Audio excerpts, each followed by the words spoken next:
Have you ever been to a formal dinner and wondered which fork to use at what time? Or have you ever worried about setting a table of your own and wonder where the soup spoon should go? Knowing how to set a formal, traditional table may seem outdated and unnecessary. However, it can really come in handy and impress others. For example, as college students, we will soon be pursuing our own careers, and those may require us to go to professional dinners. And knowing which utensils to use will impress your colleagues and also remove pressure from you so that you can enjoy an amazing meal. I learned how to set a dinner table from my Nana at a young age. She always wanted the children in the family to set the dinner table, and she really wanted it done right.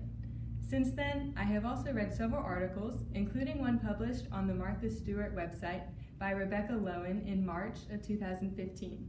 It is titled The Rules: How to Set a Formal or Not So Formal Table. Today I will be demonstrating how to set a formal dinner table because possessing the knowledge and skills to do so will impress your friends and family and also increase your enjoyment of a meal by removing self-doubt. In order to set a dinner table, you will need a meal plate and a bread plate, a water glass and a wine glass, a napkin, a centerpiece, a tablecloth or a placemat, and a variety of utensils, including a butter knife, a soup spoon, a dinner knife, a dessert spoon or fork. The type of utensil you use does depend on what you plan to serve after dinner. For example, if you want ice cream, use a spoon. Finally, you will need a dinner fork and a salad fork. Traditionally, you can tell these apart by their size. The dinner fork is larger than the salad fork. Now that you know everything you'll need, we'll start setting the table. Before you put any utensils down, you should first place a tablecloth to ensure the eating area remains clean. You can also use a placemat for this purpose, depending on how formal you want it to be. Next, we'll place our centerpiece. You can really get creative with this.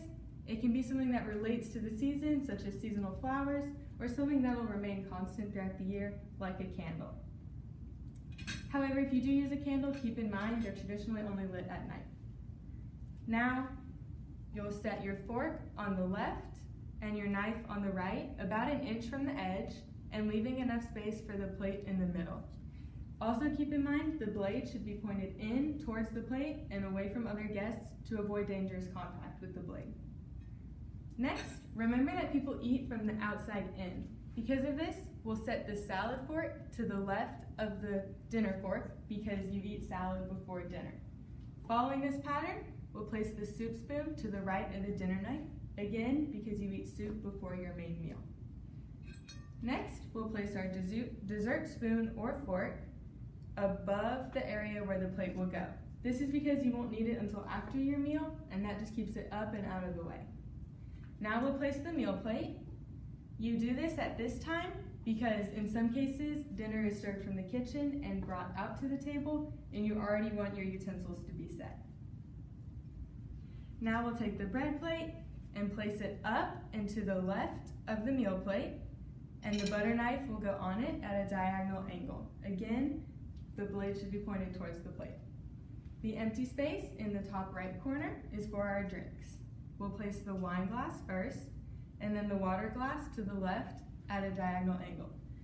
If you have trouble remembering the order, just remember from left to right, it goes in alphabetical order. So your water and then your wine. Finally, we'll place our napkin. This can go in a couple places. It can go to the left of the forks, underneath the forks, or on top of the main plate. I'll be putting it there today because our placement is so big. This may seem like a lot to remember, however, I have a few tips to help you remember the placement of the dishes and the utensils. The first is the acronym BMW, like the car, but in this case, it stands for bread, meal, water. So from left to right, you should have your bread plate, and then your meal plate in the middle, and your water and your wine glasses on the right. The second tip comes from the Rebecca Lowen article, and it is the word forks, and it's to remember the order of your utensils. So again, from left to right, you have your forks. The O symbolizes the round shape of the plate. Skip the R, and then you have your knives, and on the very right, you have your spoon. Now remembering tips like BMW and forks will help in case you forget the order of your place settings. So now when you go to a fancy dinner, you'll know which fork to use. And when you go to set your own table, you'll know where that soup spoon should go. Knowing how to set a traditional table will impress your friends and take pressure away from you.